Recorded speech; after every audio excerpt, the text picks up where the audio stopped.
Hello students, welcome to my Bengali study channel. Bengali study চ্যানেলের পক্ষ থেকে তোমাদের সকলকে স্বাগত। প্রিয় উচ্চ মাধ্যমিক শিক্ষার্থী বন্ধুরা, আজকের অনলাইন ক্লাসে আমি তোমাদের জন্য অর্থনীতি অর্থাৎ ইকোনমিক্সের লাস্ট মিনিট ফাইনাল সাজেশন নিয়ে উপস্থিত হয়েছি। আমি আজকের ভিডিওতে যে প্রশ্নগুলি তোমাদের বলবো, সেই প্রশ্নগুলি যদি তোমরা ঠিকমতো ভালোভাবে স্টাডি নাও, তাহলে তোমরা প্রত্যেকটি পার্ট থেকে তোমরা কমন পেয়ে যাবে।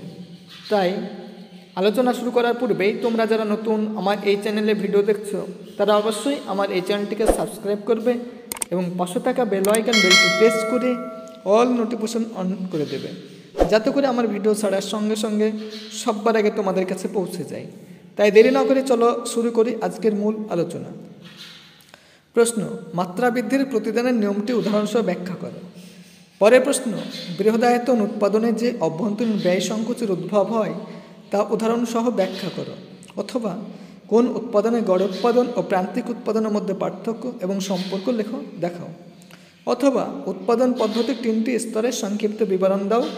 অথবা মোট উৎপাদন রেখার কোন বিন্দুতে কীভাবে গড় উৎপাদন এবং প্রান্তিক উৎপাদন পরিমাণ করা যায় তা একটি লেখচিত্রের মাধ্যমে দেখাও।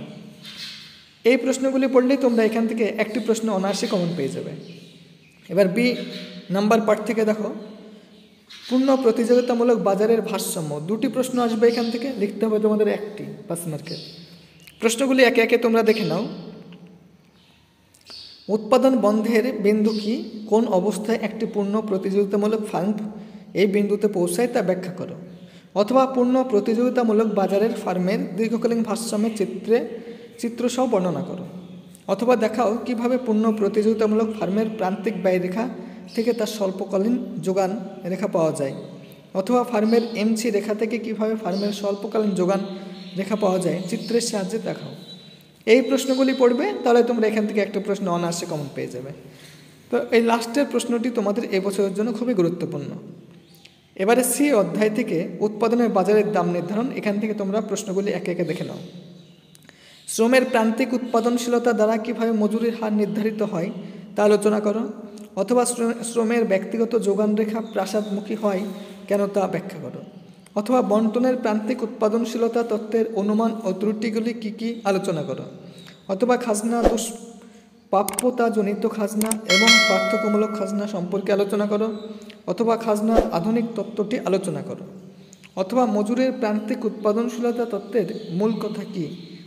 অথবা শ্রমের ব্যক্তিগত যোগান রেখা প্রাসাদমুখী হয় কেন তা ব্যাখ্যা করো। পূর্ণ প্রতিযোগিতামূলক বাজারে মজুরির হার কীভাবে নির্ধারিত হয় তা দেখাও। এবারে ডি অধ্যায় জাতীয় আয় থেকে তোমরা একে একে প্রশ্নগুলি দেখে নাও। জাতীয় আয় পরিমাপের আয়ুষ্মারি এবং ব্যয়সুমারি পদ্ধতি বর্ণনা করো। অথবা জাতীয় আয় পরিমাপের মূল্য সংযোজন পদ্ধতি ব্যাখ্যা করো।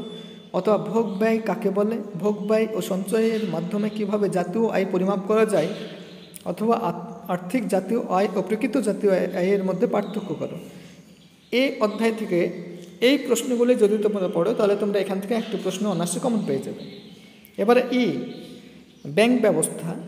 এখান থেকে যে প্রশ্নগুলি রেখেছি সেগুলো তোমরা একে একে দেখে নাও। ব্যাংক ব্যবস্থায় আমানত সৃষ্টির সীমাবদ্ধতাগুলি কী কী। অথবা কেন্দ্রীয় ব্যাংকের কার্যাবলী আলোচনা করো। অথবা ব্যাংক রেট কী, তা কীভাবে কাজ করে, ব্যাংক রেট এর সীমাবদ্ধতাগুলি লেখো। ব্যাংক রেটের শর্ত কী। অথবা নির্বাচনমূলক ঋণ নিয়ন্ত্রণ পদ্ধতি কী কী, ঋণ নিয়ন্ত্রক পদ্ধতির সীমাবদ্ধতাগুলো কী কী। এই প্রশ্নগুলি পড়লেই তোমরা এই অধ্যায় থেকে একটু প্রশ্ন অনায়াসে কমন পেয়ে যাবে। এবারে পরের অধ্যায় আন্তর্জাতিক বাণিজ্য ও লেনদেন ব্যালেন্স থেকে দেখো। নমনীয় বিনিময় হার ব্যবস্থায় চাহিদা ও যোগানের দ্বারা কীভাবে ভারসাম্য বিনিময় নির্ধারিত হয় তা দেখাও।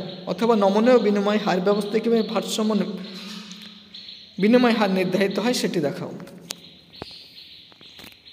অথবা স্থির বিনিময় হার ব্যবস্থা এবং পরিবর্তনশীল বিনিময় হার ব্যবস্থার বৈশিষ্ট্যগুলি উল্লেখ করো। অথবা অনিশ্চয়তার দিক দিয়ে স্থির বিনিময় হার এবং নমনীয় বিনিময় হার ব্যবস্থার পার্থক্য লেখো। এই প্রশ্নগুলি পড়লেই তোমরা এখান থেকে একটি প্রশ্ন কমন পেয়ে যাবে। এবারে সম্যক পার্থক্য এবং প্রসার নির্ণয়ের অঙ্ক, এগুলো দেখে নাও। প্রসার কাকে বলে, প্রসারের সুবিধা অসুবিধা উদাহরণসহ ব্যাখ্যা লেখো। অথবা বিস্তৃতির পরিমাপক হিসেবে সম্যক পার্থক্যের প্রসারের সুবিধা অসুবিধাগুলি উল্লেখ করো। অথবা প্রমাণ আসতে পারে পরীক্ষায়, যেমন প্রমাণ করো যদি একটি চলের সম্মুখ পার্থক্য শূন্য হয় তবে চলের প্রতিটি মান সমান, এটিও খুব ইম্পর্টেন্ট। অথবা যদি একটি চলের প্রান্তিক মান একই হয় তবে মানগুলির সম্মুখ পার্থক্য হবে শূন্য।